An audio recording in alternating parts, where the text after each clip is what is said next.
Bonjour, cher public attentif aux réflexions, aux analyses de notre émission à Contretemps. Tiens, je vais saluer les hommes d'abord. Ça t'embête pas trop, Daniel? Pas du tout. Bonjour Emmanuel. Bonjour Gérard, bonjour tout le monde. Emmanuel, tu vas traiter d'un sujet qui s'appelle Follow Me. Je dis exactement le nom que le CHUM, le centre hospitalier, a donné à un système dont l'utilité, le côté pratique sera développé par toi. Et puis également, un sujet qui s'appelle « Pourquoi nos sociétés fabriquent de l'angoisse ». C'est pas ça à toi, Crévé. Eddie qui rit là, qui ricane dans sa barbe. L'économie du donut, c'est une émission pour toi. Comme quoi, il n'y a pas que le PIB, il n'y a pas que le PIB pour comprendre ce qui se passe sur le plan économique. Et puis également une autre émission, la fameuse compétence eau, et les critiques qui fusent, pas de toutes parts, mais de deux tireurs d'élite. Tu vas développer ça, intitulant un coup de force antidémocratique, la décision prise par la collectivité. L'interdiction des réseaux sociaux aux mineurs, ça c'est Christian, je sais que tu es attentif au devenir de tes petits-enfants. Et puis aussi après, dancing, musique et danse, les deux en même temps. Et puis, je reviens à toi, Daniel. Tu vas nous traiter, je regarde ça, je vais en arrière, la loi votée, la loi appliquée, la loi vécue, pour qu'on comprenne un petit peu la distance qu'il y a entre une loi, les débats, et puis ensuite sur le terrain, comment ça se passe. La Martinique dans la guerre d'indépendance américaine, comment nous, on a participé à l'indépendance américaine. Et puis, tu vas quand même, et je te donne la parole tout de suite, avant même, on a un espace. Parlons du salon littéraire de Tous Créoles.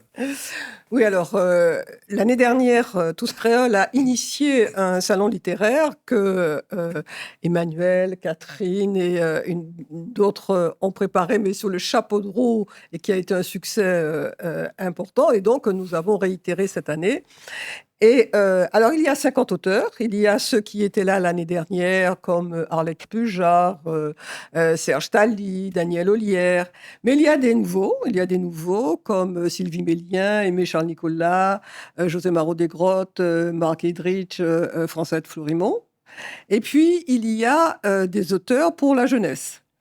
Et il y a des éditeurs qui sont aussi, c'est une nouveauté, donc Denel, Orphy, qui sont présents. Et deux nouveautés pour cette année. D'abord, nous avons une invitée d'honneur en la personne de Gisèle Pineau, donc artiste que tout le monde connaît, artiste guadeloupéenne à la renommée internationale.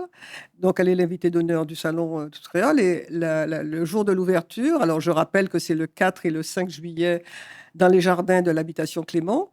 Et il y aura une conférence animée par elle le samedi matin. Et puis, autre nouveauté, il y aura un prix littéraire, c'est-à-dire qu'il y a un comité de lecture qui a lu un certain nombre d'ouvrages et puis qui a fait une sélection pour un jury. Et ce jury se réunit pour décider de qui sera le premier lauréat du premier prix littéraire de Tous Créoles. Et la cérémonie de remise aura lieu le samedi 4 à 17h. Donc, venez en famille, vous allez pouvoir trouver tous les gens, pour tous les âges, et vous allez sûrement trouver votre bonheur. Très certainement. Et l'endroit est charmant. C'est autour de l'étang. Absolument. C'est magnifique. Ça mérite un petit jingle.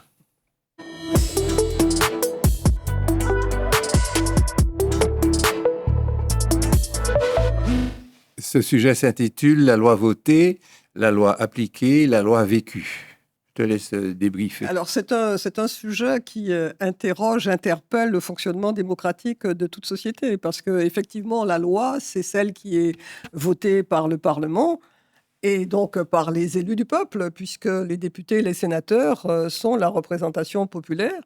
Et lorsque la loi est votée, elle a pour ambition de pouvoir améliorer les quotidiens des citoyens. Donc, mais quelquefois, il y a des grands écarts même. Alors, les grands écarts tels que dans la fiche que tu m'as donnée, en remontant à l'histoire, on peut remonter, il y a deux exemples qui ont été pris. C'est d'une part la première abolition de l'esclavage, la loi de 1794, loi votée, mais loi qui n'a pas été appliquée dans plusieurs territoires concernés, dont la Martinique. C'est aussi la loi de départementalisation en 1946. En principe, lorsque les colonies deviennent départements, à ce moment-là, elles accèdent notamment à l'égalité des droits. Et jusqu'à présent, on parle encore de combler le déficit d'égalité. Il y a même une loi qui s'appelle qui a été votée pour essayer de rétablir. Jusqu'à présent, on parle de cette question d'égalité. Et plus récemment, sur la question, la différence, le décalage entre la loi et l'application de cette loi, on a eu l'occasion de le voir à propos des habilitations, parce que c'est d'actualité, puisqu'on parle, et Eddy va développer concrètement le sujet, mais entre la loi qui donne un cadre et puis la mise en application, la mise en place, c'est autre chose. Lorsqu'on prend l'exemple de la loi Letchimy concernant le foncier, la loi Letchimy date de 2018. Elle résout un problème qui était un verrou, un nœud de blocage, mais pourtant, les praticiens qui étaient chargés de son application ont pris beaucoup de temps avant de se l'approprier, de la mettre en application. Comme quoi, une loi votée et une loi appliquée, il y a un gap, on pourrait dire, qui est important. Et c'est donc ces questions ce ne sont pas des questions anodines, parce qu'il s'agit de savoir effectivement comment les institutions font en sorte que la loi qui a été votée puisse avoir effectivement des incidences complètes. Alors j'ajouterais que selon moi, la loi, pour que la démocratie soit pleine et entière, il y a les élus qui votent la loi, il y a les institutions qui doivent la mettre en application, mais il y a aussi les citoyens. Les citoyens, la société civile, qui sont les associations, les partis. Il y a une vigilance, en fait, qui doit être là, parce que s'il n'y a pas l'aiguillon de la société civile, je prends l'exemple de la loi sur le chlordécone, sur la responsabilité qui vient d'être votée. C'est vraiment l'aiguillon des citoyens, des partis qui ont fait qu'il y a eu cette proposition de loi au Parlement. Elle vient d'être votée. Il est question, parce que de la reconnaissance de la responsabilité à la réparation, il s'agit de voir quelle sera effectivement l'effectivité de la loi. Il nous est dit qu'un rapport doit être présenté dans un an pour pouvoir justement voir quelles sont les mesures qui ont été prises. Donc, je dis, et c'est un exercice démocratique qui n'est pas facile, de veiller à ce qu'il y ait la traduction par les propositions des parlementaires de la volonté populaire, et ensuite du contrôle de ce qui a été dit pour que elle soit effectivement effective. Donc, ne nous endormons pas, soyons toujours veillatifs. La loi sur le chlordécone prévoit qu'il faudra après un rapport, des expertises, des décrets, ça va comme pour toute loi, qui doivent préciser préjudice, bénéficiaires, modalités d'application de la loi. Donc, entre la coupe et les lèvres, je discutais avec Eddy d'un livre que tu dois m'envoyer, ou de m'envoyer les coordonnées, expliquant cette méfiance par rapport à la loi. Voilà un exemple typique. L'abolition est votée en 1848. Après ce qui s'était passé en 1794, tu as eu une fuite. Tu as eu une fuite des esclaves, Béatrice d'aller autre, parce que je me suis dit, je vais pas y pour nous deux fois. Follow Me, la solution numérique du CHUM, du centre hospitalier, pour suivre son parcours en temps réel, pour que le patient sache, et également les parents, ce qu'il devient dans cette grosse machine. Oui, une innovation du CHUM. Donc, c'est aussi l'occasion de rappeler que cet hôpital qu'on a parfois tendance à critiquer assez vite, en réalité, il faut aussi en être fier quand cet hôpital produit des innovations.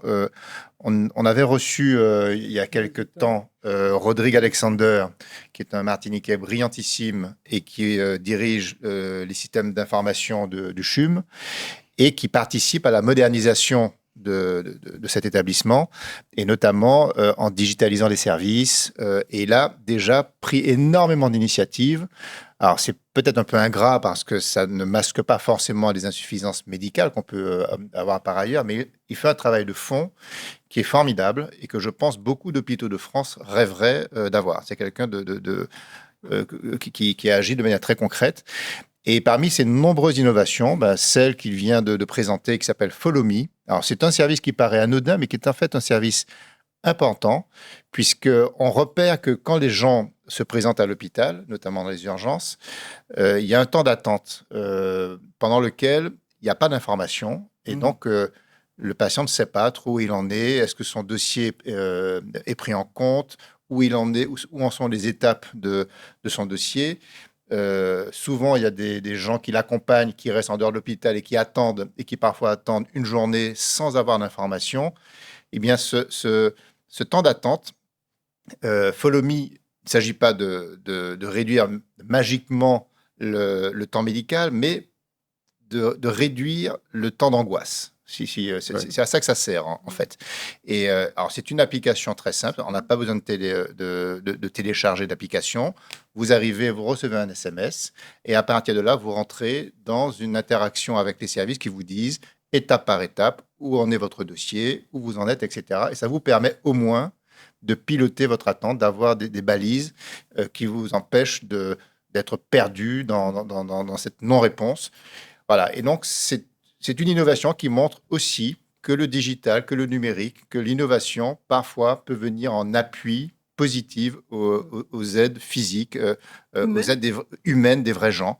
Et donc, c'est cette interaction qu'il convient de valoriser. Ce dispositif est assorti d'un autre dispositif qui permet aux médecins de la ville d'informer, avec une liaison dédiée et spéciale, d'informer le service d'urgence de l'arrivée d'un patient et déjà avec un pré-diagnostic ou des indications pour définir les mesures à prendre pour un diagnostic final. Donc, quand on arrive là, on ne tombe pas dans une sorte d'enfer, parce que c'est l'enfer. Ça m'est arrivé, c'est quelque chose d'atroce.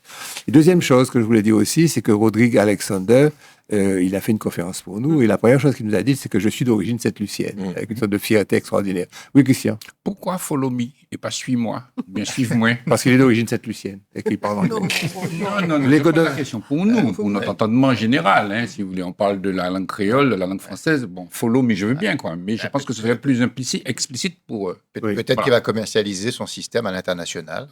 Tout simplement. Voilà.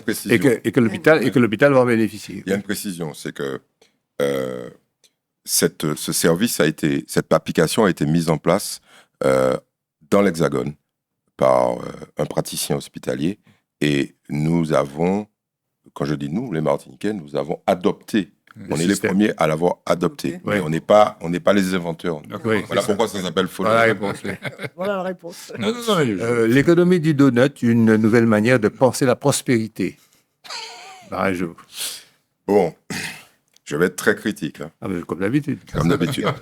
Bon, ça part d'un bon sentiment, un peu européo-centré, comme d'habitude. On va à la catastrophe si on continue comme ça, grosso modo. Alors, le donut.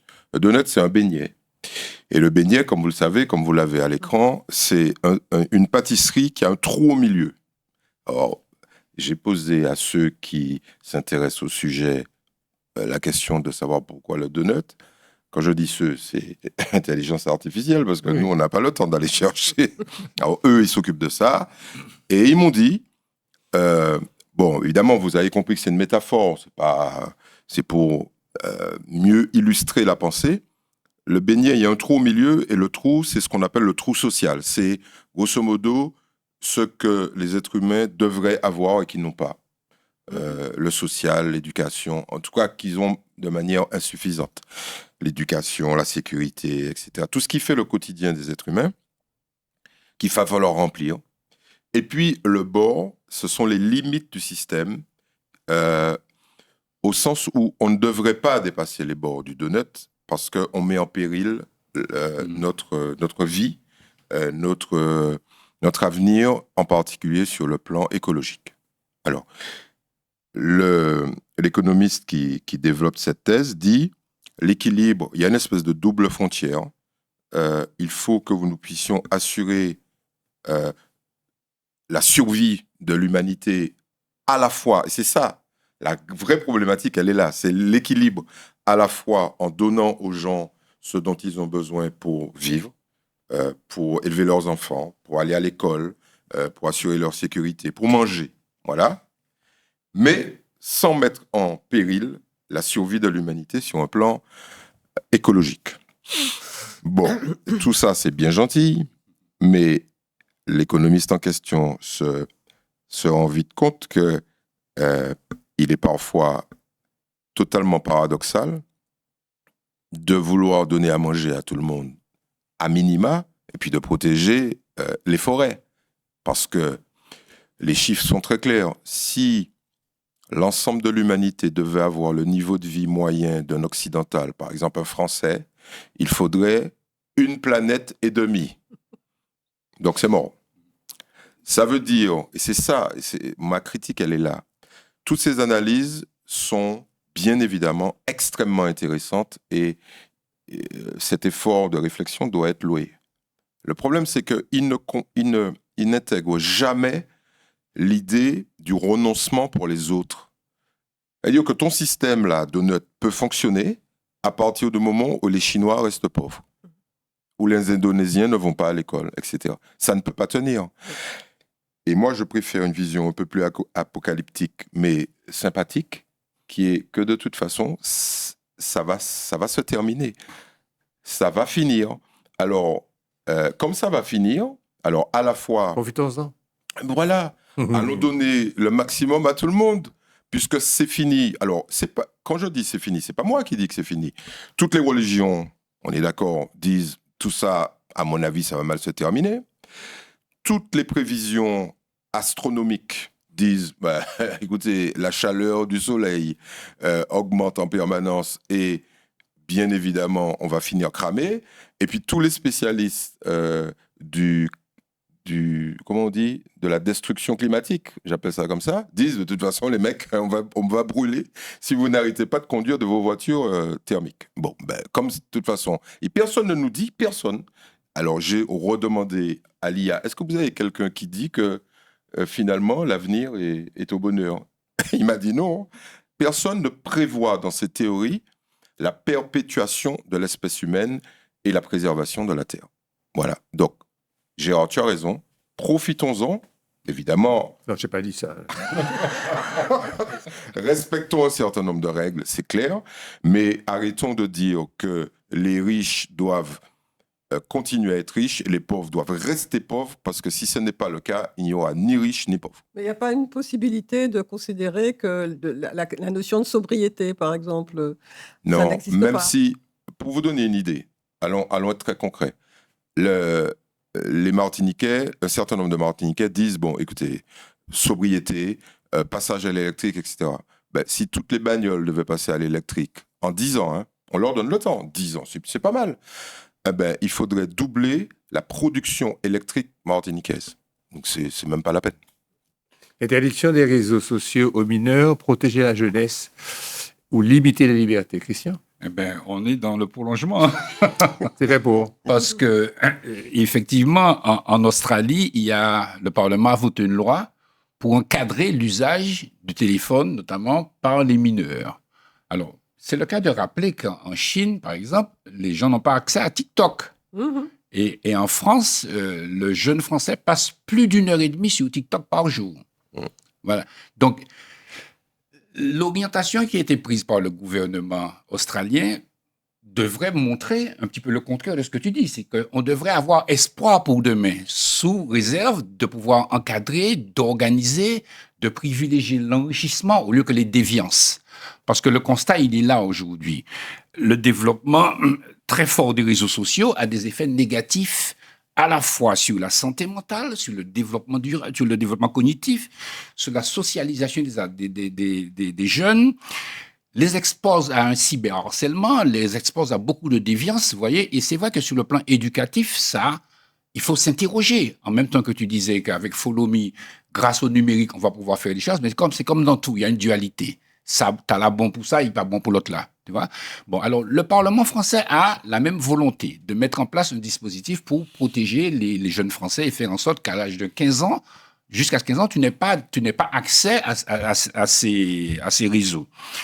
Bon, tout ça, ça paraît très intéressant. Mais vous savez bien qu'il y a des arguments qui sont contraires. Il y a des arguments qui considèrent qu'on ne doit pas freiner la capacité des jeunes à accéder à de l'information. Aujourd'hui, où le numérique est devenu un élément très important de la formation même, si vous voulez, on s'interroge par rapport à la nécessité de mettre un cadre aussi rigide, quoi. En tout cas, le problème, il est bien posé, et aujourd'hui, les résultats en Australie, malheureusement, ne sont pas très convaincants. parce qu'on considère que plus de 2/3 des jeunes, ils font le pirouette, ils se branchent à d'autres trucs, voilà. Donc, la situation est assez compliquée. Alors, on peut s'interroger aussi par rapport à nous, si demain cette loi est votée, quelles implications il y aura sur notre jeunesse ici aux Antilles, dans les Outre-mer. Enfin, ce sont des interrogations qui, un petit peu dans le principe, comme disait Eddy, nous interrogent et nous font nous demander est-ce qu'il est possible d'encadrer pour pouvoir favoriser la durabilité de la vie, quoi. C'est ça aujourd'hui. Mais c'est vrai que c'est un sujet qui est extrêmement sensible et on a du mal effectivement à trouver des solutions. Je pense qu'il est plus facile de faire des lois plutôt que de demander aux parents, comme pour tout autre secteur de la relation entre parents-enfants, de s'occuper de l'apprentissage des enfants. J'ai dans ma famille, j'ai pas donné d'exemple trop précis, c'est pas l'objet de cette émission. J'ai vu comment mon fils a fait. Il y a des outils. Il y a des outils quant à la fréquentation, l'usage par un adolescent ou même un plus jeune de ces réseaux numériques. Il y a effectivement des autorisations parentales qui précèdent la communication avec un tiers. Donc, il y a les outils. Puis, encore faut-il que les parents s'y intéressent, qu'ils s'en occupent et puis qu'ils le sachent. En tous les cas, tous anxieux, nous avons détruit ce qui nous protégeait de la peur. Sébastien Couler, Emmanuel. Pourquoi avons-nous peur? C'est le titre du livre de Sébastien Boller, docteur en neurosciences, et qui nous interroge sur les fondements de la peur, avec une nuance qui est assez intéressante qu'il fait entre la notion de peur et la notion d'anxiété. En fait, qu'est-ce qu'il dit concrètement? Alors, j'essaie de simplifier son propos, parce que c'est un propos complexe. Il dit que quand Homo sapiens est apparu sur Terre, c'était une proie, c'était pas un prédateur. L'homme, à l'époque, était sous la menace constante d'attaques extérieures, des lions, des fauves, etc. Et donc, le mécanisme naturel de protection, c'est un mécanisme de peur qui s'inscrit quelque part dans le cerveau. Et donc, la peur est quelque chose d'utile pour faire face à des agressions. Et une fois que la peur se déclenche, on a des réactions, soit de fuite, soit d'affrontement, etc. Il y a plusieurs stratégies de réaction dès lors que la peur se déclenche. Et donc, la peur, à l'origine, c'est une invention qui a été mise pour servir des proies. Et d'ailleurs, toutes les espèces animales qui ont des prédateurs ont ce sens de la peur plus développé que les prédateurs. Sauf que en 10 000 ans, qu'est-ce qui s'est passé? L'homme est passé de proie à prédateur. Et il a embarqué avec lui cette espèce de fossile dans le cerveau, qui est cette peur originelle qu'il a gardée au fond de lui, mais il n'est plus une proie. Aujourd'hui, c'est le plus grand des prédateurs. Et cette présence, cet écho de cette peur primitive existe encore dans son quotidien et donc s'active pour tout ce qu'il surinterprète comme étant des agressions permanentes. Et autant la peur ne se déclenchait que de manière ponctuelle avec une réaction immédiate et s'effaçait pour ensuite reprendre le cours de la vie, autant aujourd'hui, l'homme prédateur est dans un espace où il surinterprète tout ce qui peut menacer sa survie. Et là, ça fait écho aux deux thèmes qui viennent d'être présentés, la peur écologique, la peur liée aux grands conflits géopolitiques, des guerres partout, des peurs d'effondrement démographique. Enfin, il y a plein de choses macro qui finalement nous environnent et qui installent de l'angoisse. Et donc, cette peur, dès lors qu'elle devient répétitive, elle devient constante et permanente, eh bien, ça ne s'appelle plus de la peur, ça s'appelle de l'anxiété, ça s'appelle de l'angoisse. Et donc, l'homme est devenu un être angoissé avec toutes les dérives que l'on constate, notamment les dérives médicales. On voit surgir maintenant des dépressions, on voit surgir des états de fébrilité constante qui sont issus d'une certaine manière de ce primat de l'époque où il avait dans son cerveau cet instrument, l'instrument qui dotait notamment les proies.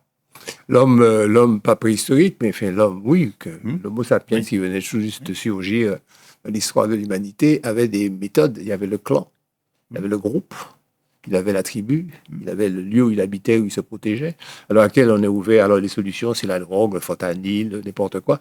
Mais moi, je dis que nous, en Martinique, on pourrait conserver certaines choses. C'est la vie associative, je t'ai dit, on a toujours parlé de ça, toi et moi, la chorale, la vie paroissiale, le club sportif, le domino, la pétanque, le trempage, les coups de main. Et puis, rendre visite sans dire, je vais venir te voir tel jour à telle heure. Arriver, la personne, voilà, mon venir. Et c'est sûr que quand il faut lâcher Netflix pour recevoir le parrain de ton enfant qui vient, t'es gonflé, quoi. Tu dis, oh, ça monsieur qui a venu faire. Mais faut dire que non. C'est une façon de résister à l'angoisse, à l'anxiété. Compétence au coup de force antidémocratique, c'est dit. Je sais que tu vas aimer ça, hein? Non? J'adore. Oui, voilà. J'adore. Je Tu as oublié la veillée. Je suis content de te Tu faire as oublié plaisir. la veillée.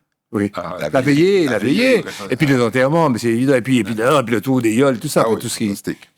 Bien. Alors, moi j'aime bien le mot welto. Oui. Et là, on a deux weltoistes. Oui. Donc, Yann Oui. Monplaisir et Daniel Chaumet, c'est des gens très très bien. C'est des gens qui réfléchissent. Il n'y en a pas Intelligent. tant que ça hein, dans le camp politique. Il n'y en a pas tant que ça. Et écrire, pour moi, c'est salutaire, quoi qu'il arrive. Même si on se trompe. Mais c'est pas grave. Pas grave. Écrire, c'est qu'on a réfléchi. Bien.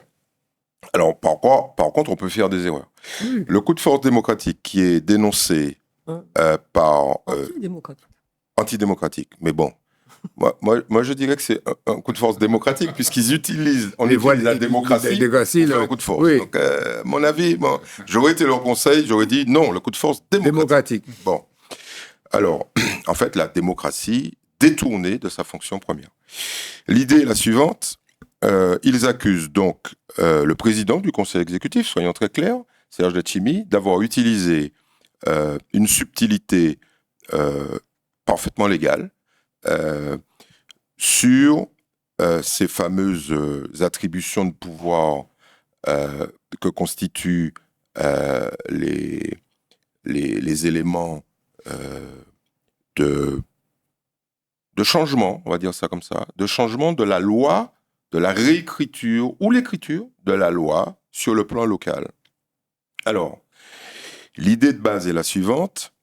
Comme vous avez pu obtenir, c'est pas encore tout à fait le cas, mais on va aller plus vite que la musique, du Parlement, à travers les habilitations, le droit de gérer l'eau, vous, CTM, vous pourriez, c'est là la substance, vous pourriez faire exactement la même chose pour le statut de la Martinique. Évidemment, vous allez le faire.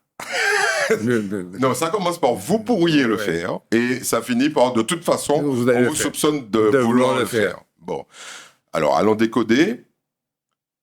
Le Parlement dit à la CTM, à la demande de la CTM, je veux pouvoir créer dans l'eau une entité unique qui va me permettre de gérer, entre guillemets, je dis bien entre guillemets, le bordel actuel. Le désordre. Allons dire ça, parce que les deux hommes qui signent ce papier ont la particularité d'avoir été, pour Dany Chaumet, président d'Odyssey, et actuellement président d'Odyssey, Yann Monplaisir. On est quand même... c'est assez cocasse. Et on ne peut pas dire qu'Odyssey, dans le passé, récent ou plus lointain, ait été un modèle de gestion de l'eau. De vertu. De vertu. Bon, d'ailleurs, Dany Chaumet, lors d'une émission que j'avais la chance de présenter, avait clairement dit que c'était pas bien la façon dont ça avait été géré et qu'il refusait qu'on lui fasse voter un déficit artificiel. Mais oui. Bon. Mais oui. Et derrière ça, alors évidemment, il n'y a pas d'autocritique dans ce papier. Hein. Bon, il y a quand même, en disant, ouais, effectivement, il y a des petits soucis, mais c'est pas grave. Mais parce que c'est pas ça le cœur du sujet. Le cœur du sujet, c'est, comme vous avez fait ça pour l'eau, vous allez probablement faire ça pour le statut. Parce que cette histoire de statut, c'est autrement plus dangereux. C'est ça. L'eau, bon, à la limite, il y a des contre-pouvoirs, on va pouvoir gérer, mais une fois qu'on a changé de statut, c'est fini. Et évidemment, ce qui manque, et c'est ça qui explique leur attaque, c'est qu'il n'y a pas de consultation populaire. Alors, pour l'eau, moi, je m'inscris en faux. Je veux dire, c'est pas la peine de dire qu'il n'y a pas eu de consultation populaire. Les gens ont mis au pouvoir un certain nombre d'élus dans les EPCI. Les 3 EPCI, les communautés d'agglomération, Cap-Nord, Espace Sud et CACEM, ont voté pour ce coup de force démocratique. Ils ont dit, nous, on n'a pas de problème, on vous donne l'eau. OK ? Donc, on ne peut pas dire qu'il n'y a pas eu de consultation.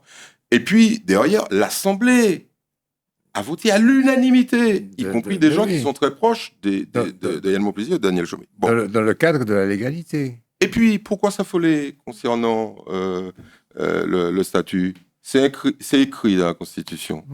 Letchimy peut faire ce qu'il veut. Et il y a de fortes chances qu'il puisse penser qu'il peut donner l'autonomie aux Martiniquais sans leur consentement. Mais ce ne sera pas possible. OK ? C'est même pas la peine d'y penser. OK ? Mais je vais leur donner quand même un petit quitus. Il y a de fortes chances que la Corse obtienne un statut autonome sans consultation populaire. Et c'est ce qui est en train d'être fait. Donc il faut surveiller ça très... Ils ont raison. Il faut surveiller le lait sur le feu pour que par un changement constitutionnel, parce que c'est ça, il y ait la possibilité qu'un territoire puisse obtenir un statut sans consultation populaire. D'ailleurs, les Réunionnais sont très très forts. Ils ont fait, Virapoulet a fait inscrire dans la Constitution qu'il est hors de question. C'est intangible, le statut départemental. Il est hors de question que le statut change. Et à aucun moment, M. Virapoulet n'a mis dans la Constitution qu'il fallait interroger les Réunionnais. Donc on peut mettre dans la Constitution quelque chose qui interdise aux Réunionnais de dire où ils veulent aller pour l'avenir. Donc le contraire est possible. Je vais lire parce que sinon j'aurai après des appels téléphoniques furibard de Yann. Alors je vais lire mon bref commentaire. Derrière le débat sur l'eau se cache un paradoxe. Tu l'as un peu développé. Ceux qui dénoncent une centralisation du pouvoir défendent en fait une gestion dont les résultats ont précisément conduit à la crise actuelle. Comme quoi les gars, jingle. Comme quoi les gars, c'est jingle.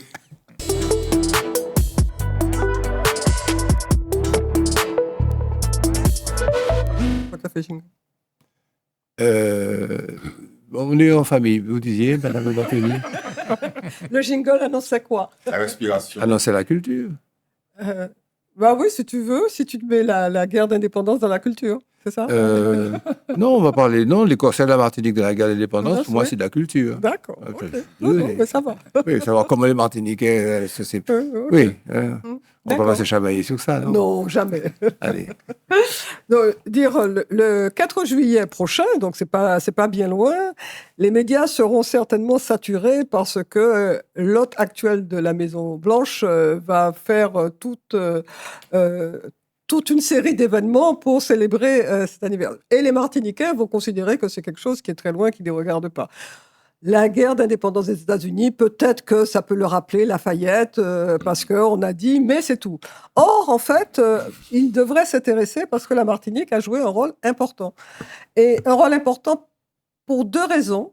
D'abord parce que de par sa situation, la Martinique a reçu de nombreux vaisseaux qui partaient de France pour se diriger vers les États-Unis, et qu'il y a eu de nombreuses batailles qui se sont déroulées dans le bassin caribéen.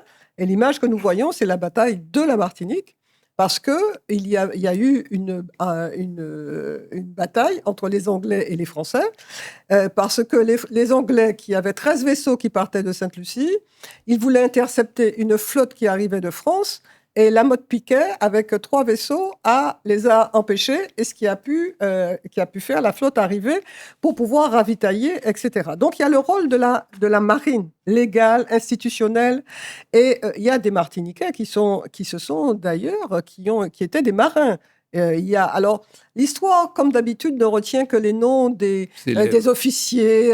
Et donc, par exemple, on sait qu'Arthur Dillon À Dillon, tout le monde connaît l'habitation Dillon. Dillon, oui. On sait que Dillon, il y a eu le marquis de Saint-Sac qui était un officier dans la guerre important. Puis il y a eu d'autres, hein, il y en a eu plein d'importants. Mais il y a eu aussi, et ça, on n'en parle pas beaucoup, il y a eu aussi les corsaires, mes fameux corsaires hein, qu'on retrouve. Parce que c'était une pièce essentielle, la guerre de course pour la guerre. Aussi bien pour les Français qui devaient attaquer les bateaux anglais que pour les Américains qui devaient arrêter les bateaux anglais. Ce qui fait que la Martinique s'est retrouvée, notamment Saint-Pierre, comme un port qui était un port essentiel pour juger des prises. C'est-à-dire que aussi bien les corsaires américains que les bateaux dans lesquels il y avait des corsaires français martiniquais qui prenaient des prises sur les bateaux anglais, ils les amenaient à Saint-Pierre pour qu'il y ait le tribunal des prises qui pourrait répartir. Et ainsi, les Américains qui étaient en train de combattre les Anglais sur leur territoire pouvaient s'approvisionner en munitions, en poudre, en fusil. Et la Martinique pouvait s'approvisionner en riz, en tabac, etc. Donc il y avait cette espèce de...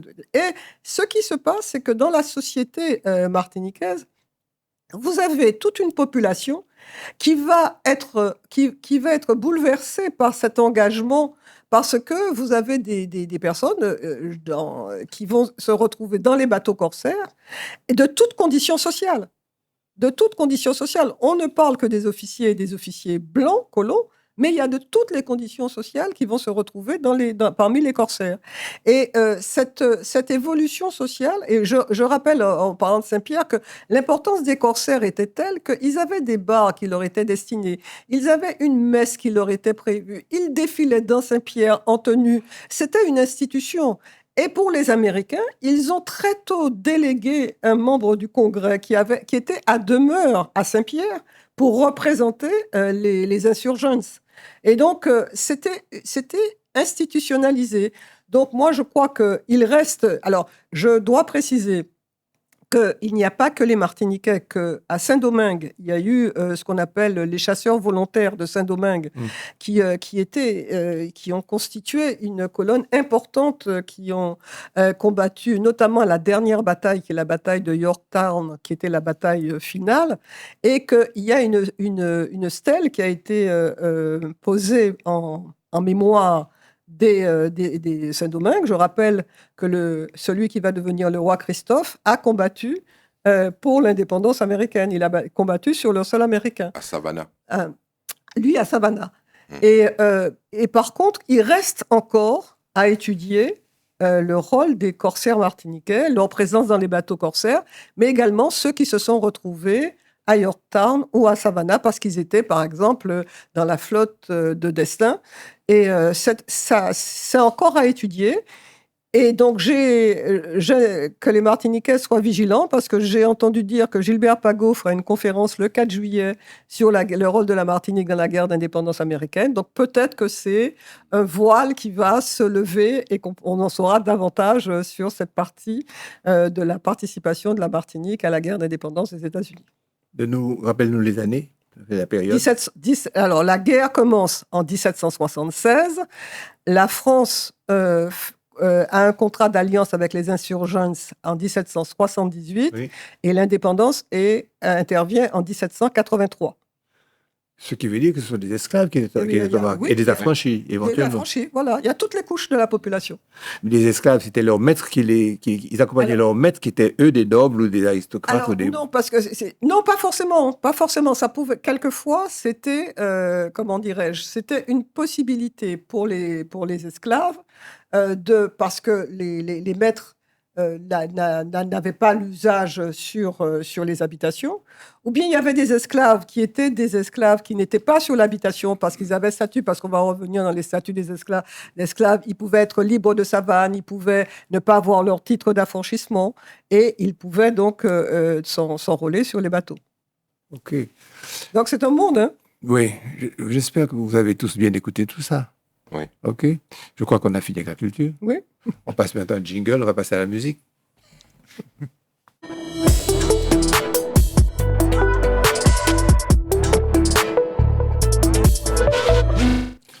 Tout est culture, me dit Eddy. On n'a jamais fini avec la culture.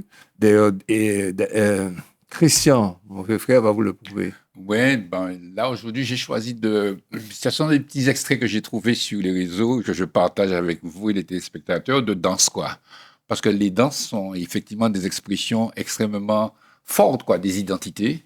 Donc on va commencer avec une petite salsa, on va avoir une chorégraphie de personnages.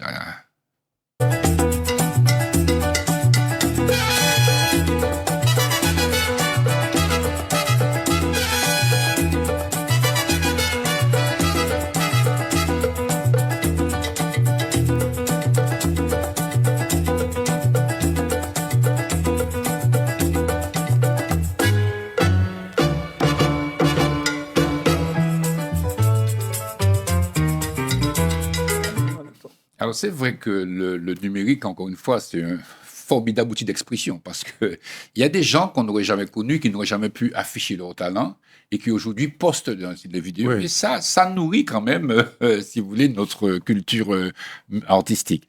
On va passer à une deuxième vidéo.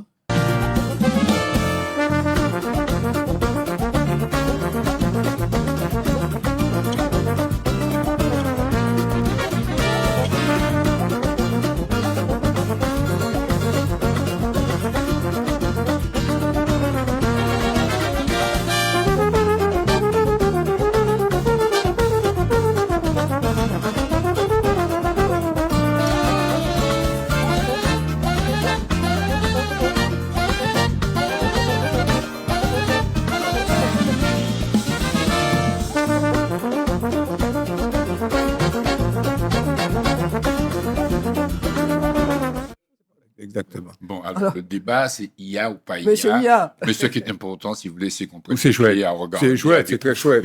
À découvrir des éléments sympathiques. Ouais. On va passer une troisième, je pense. Je ne vais pas faire de commentaire. Ah, voilà. Ahí viene Richie, viene virao como bestia, tocando un tumbao. Ahí viene Richie, viene virao como bestia, tocando un tumbao.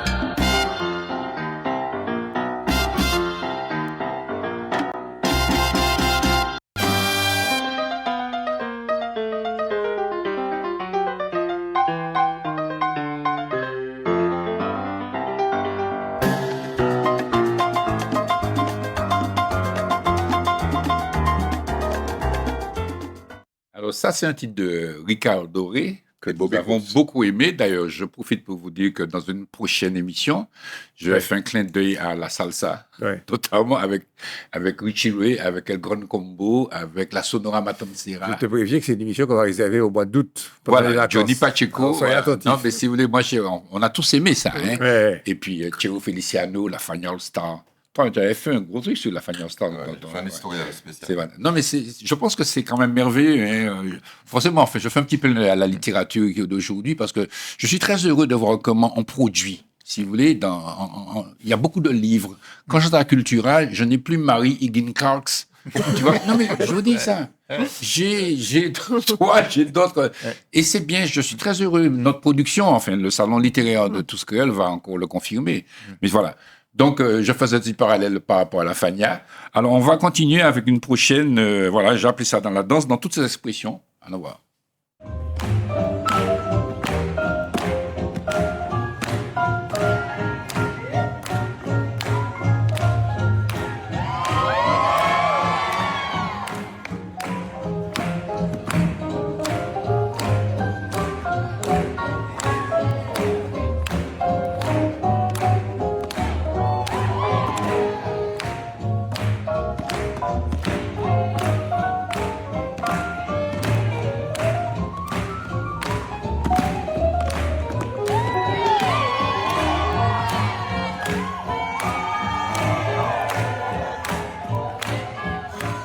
Il disait que ça vient de. Ça vient de l'esclavage. Mhm. Ça vient directement de l'esclavage. En fait, ce qui est génial, c'est une abomination.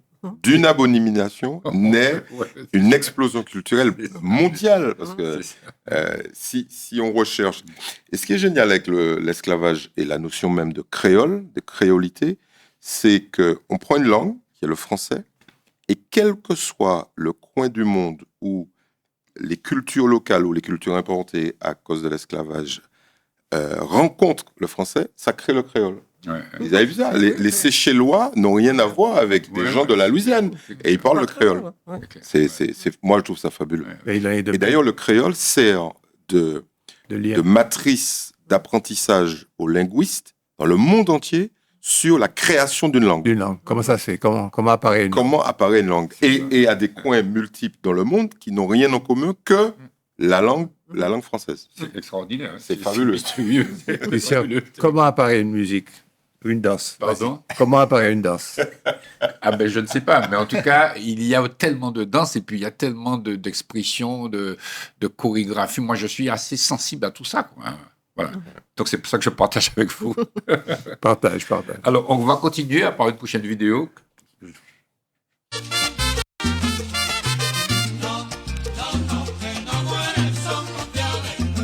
La mujer de Don Camilo se le apareció a las dos. Le dijo que fue un velorio y el pobre se lo creyó bien. Oye bien este refrán que te digo a buena cara. La bala que tapa uno, ella sola. Voilà, j'ai trouvé ça joli, c'est charmant. Et je dois vous dire que je suis très séduit par la culture musicale de Eddie Marajo. Hein.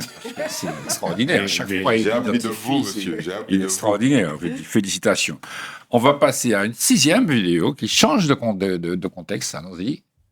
Se te apaña una ponte esquina, vão te dar um toti. Ai, toti, vou te dar um toti. Ai, toti, vou te dar um toti.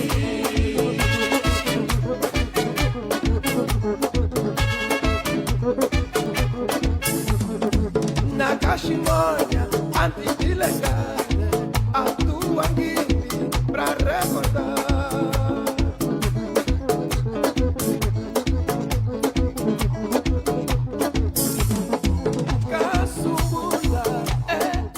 Non, ce qui est extraordinaire, c'est la synchronisation qu'il peut y avoir entre deux personnages, quoi, pour pouvoir exprimer. Voilà, je trouve ça merveilleux. Voilà. Je pense qu'il faut un minimum de sympathie entre les danseurs, hein, pour faire ça. Ah, je pense, hein, il faut quelque chose de. Je suis très Thibaut. De la complicité. Alors, j'espère que c'est Jeff Lafontaine qui a fait une vidéo, vous n'avez pas vu? Je vais vous la montrer, et ça, c'est intéressant. Ça, c'est Gavir Bogaïnou. Oui.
Ouais, je partage ça avec vous parce que ça aussi, hein, tu disais effectivement les esclaves Saint-Gélimet, effectivement, dans l'histoire, il y a beaucoup de créolisations qui se sont passées à travers, effectivement, on avait un modèle et on déclinait. Et ils ajoutaient leur touche. Absolument. Parce que Et il y a là, des on- pas qu'ils ont ajouté parce que les maîtres, ils dansaient le menuet, ils dansaient la mazurka, mais celle qui est la quadrille, c'est ça. et ils ont ajouté avec ceux qui qui Absolument. venaient, et ils ont ajouté. Alors, un petit clin d'œil à la ville du François qui organisait un festival de haute taille.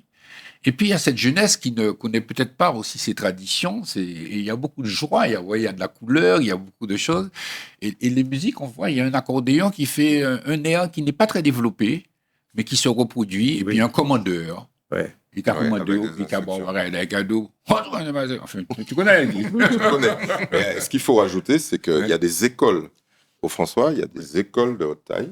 Et Mhm. donc la tradition a été transmise Ouais. aux jeunes. Mhm. Et notamment, l'une des l'un des symboles de cette transmission, c'est la résurgence de la clarinette. Absolument, beaucoup, tout à fait. Beaucoup de jeunes qui jouent de la clarinette ayant disparu pendant des années. C'est ça. Je voudrais vous dire, pour vous taquiner, moi, je ne pense pas que mes ancêtres ont singé leur maître. Je suis excessivement choqué. Non, ils ont imité, s'il vous plaît, attention, faites attention.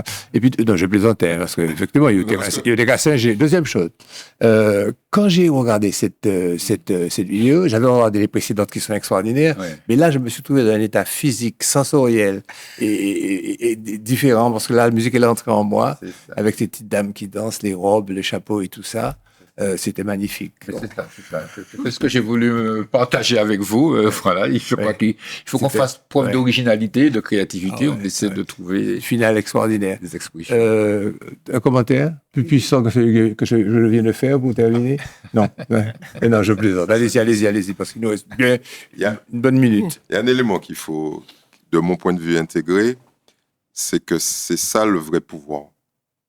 Tu vois, ce que tu as ressenti, ce qu'on reproche à ceux qui ont le courage de se présenter aux élections et d'être élus, c'est de perdre cette notion de puissance. Parce qu'en fait, ils ont honte.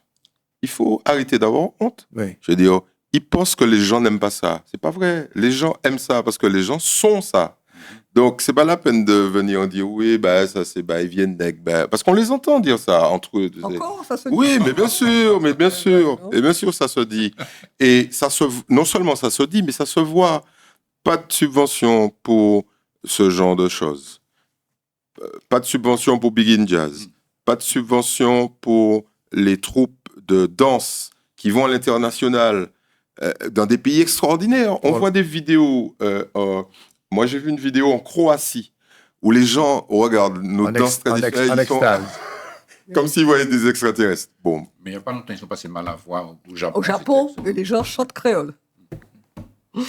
Très bien, magnifique. Mais, dans le temps imparti. Je vous remercie, vous tous les quatre. Je vous donne rendez-vous dans 15 jours, M. Marajo. Vous êtes de service la semaine prochaine, avec moi, donc je ne vous oppose pas à quoi que ce soit. Merci à toute l'équipe, à Johan, à David, à Bédi, à Flore, à Max, je n'ai oublié personne. Et les petites mains, là, toutes ces petites mains que l'on voit quand on vient dans les studios, on ne les connaît pas toutes, mais il faut qu'elles sachent que nous les aimons, nous les apprécions pour ce qu'elles nous permettent de faire chaque semaine pour un public averti. À très bientôt. Au revoir.